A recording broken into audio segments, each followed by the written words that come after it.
Hello engineers, welcome back to my channel learner and informer. This is Pranay.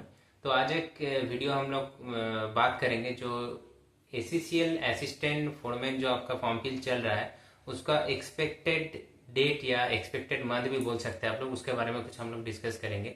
तो उससे पहले आप लोगों को एक चीज़ बता देते हैं।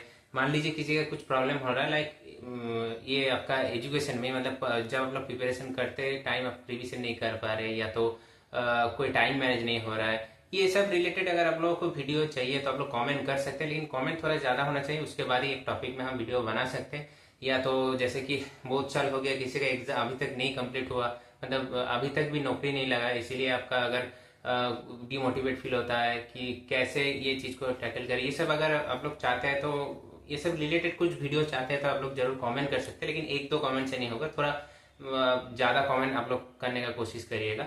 तो ये तो था आप लोगों के लिए एक छोटा सा बात। दूसरा बात है कि जो एसीसीएल एनसीएल का तो आपका एग्जाम हो चुका है, अभी तो चल रहा है आपका आंसर की, अभी चल रहा है आंसर की में। अगर आप लोग ऑब्जेक्शन करना चाहते हैं, कुछ गलत है तो कर सकते हैं, वो तो चल रहा है आपका, वो तो अभी है।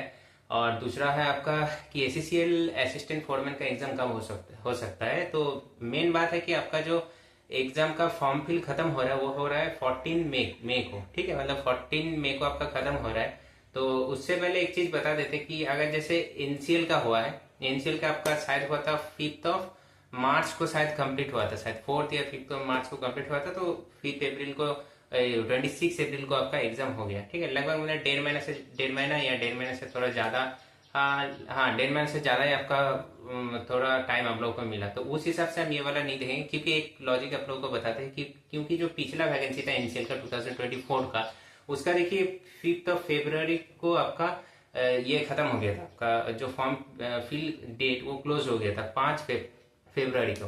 लेकिन आपका एग्जाम करा लिया था 4 मार्च को, और वो फरवरी मंथ था तो वो शायद 24 था, 29 का आपका फरवरी का मंथ था, तो एक महीना भी नहीं मिला था। लेकिन इसमें एक महीना डेढ़ महीने से भी ज्यादा मिल गया। अगर उससे कंपेयर करेंगे तो कुछ लॉजिक नहीं बनता है। लेकिन ऐसे नॉर्मली हम एक्सपेक्ट कर सकते हैं कि क्या हो सकता है। जैसे 14 तारीख को आपका खत्म हो रहा है 14 मई को, तो उसमें से आप लोग ज्यादा से ज्यादा एक महीना मान के चल सकते हैं, मतलब 14 जून के बाद, या तो टोटली जो कंपनी कंडक्ट कराएगा एग्जाम उसका ऊपर ही डिपेंड कर रहा है कि एग्जाम स्लॉट खाली है कि नहीं है, उस हिसाब से भी तो आप लोग एक महीना मान के चल सकते हैं। लेकिन अभी सोच लीजिए कि पूरा मई तो आप लोगों को मिल सकता है, मिलेगा ही, क्योंकि आज है आपका सेकेंड ऑफ में, हाँ।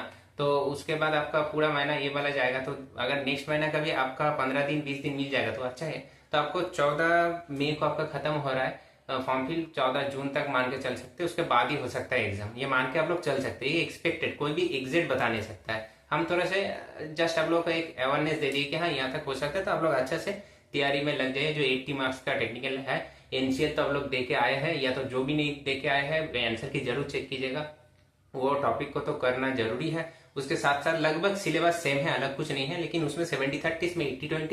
लेकिन एक बात है कि 80 और 10 मार्क्स तो आपका वो जो आता है normally GK, math, reasoning, English, ये सब, और 10 मार्क्स जो है वो छत्तीसगढ़ एंड एमपी स्टेट और उसके साथ सीआईएल एसीसीएल इसके रिलेटेड है। जैसे डीएफसीसीएल में पूछा जाता है 10 मार्क्स का कि डीएफसीसीएल रिलेटेड, उसी रिलेटेड आपका यहाँ पर भी है, तो वो भी तैयारी करना जरूरी है, वो भी इंपॉर्टेंट है, मतलब एक्स फैक्टर काम करेगा वो वाला भी, तो वो भी जरूरी है। और 80 मार्क्स तो आप लोग तैयारी अच्छा से कीजिए। एनसीएल का तो तैयारी आप लोग कर रहे थे, या तो लगभग अच्छा ही थोड़ा बहुत मार्क्स शायद आया है। मार्क्स आप लोग कमेंट कर सकते हैं विथ आपका category, U R SC ST या तो आपका ओबीसी, कमेंट कर सकते हैं। तो लगभग वही आप लोगों को बोले कि अच्छा से कंटिन्यू प्रिपरेशन रखिए। और दूसरा बात है कि वही 14 जून के बाद ही आप लोग सोच सकते हैं कि एग्जाम हो सकता है। तो लेकिन अभी डेढ़ महीना लगभग टाइम है। लेकिन देखिए टोटली वो जो कंडक्टिंग एजेंसी के ऊपर डिपेंड कर रहा है। अगर मान लीजिए कि आपका 15-20 दिन के अंदर ही आपका ये मिल गया, स्लॉट मिल गया, तो दे भी सकता है। तो अभी तो पूरा एक महीना आपको मिल रहा है, तो उस हिसाब से आप लोग प्रिपरेशन कीजिए। पूरा मई महीना आपको मिलेगा।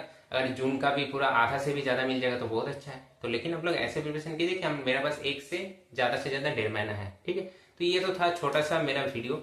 कुछ दिक्कत होगा या तो आप लोग का हिसाब से कब हो सकता है वो भी आप लोग कमेंट कर सकते हैं, कोई दिक्कत नहीं है। और प्रिपरेशन अच्छे से करिए। कहीं पर कुछ दिक्कत हो रहा है उसको भी रिकवर करने का कोशिश कीजिए।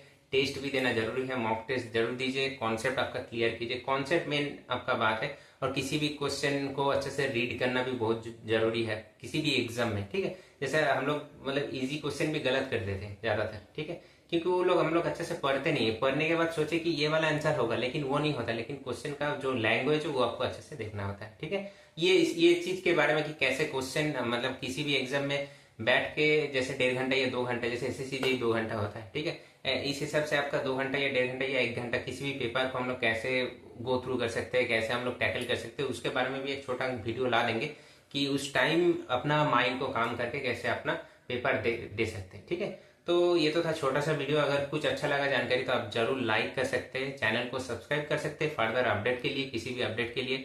और जो मेरा पुराना सब्सक्राइबर है, हम लोग हमको 3-4 साल से फॉलो करते आ रहे हैं, उन लोगों को तो पता ही है। तो नया नया जो आप लोग विजिट कर रहे हैं चैनल में, आप लोग देख सकते हैं।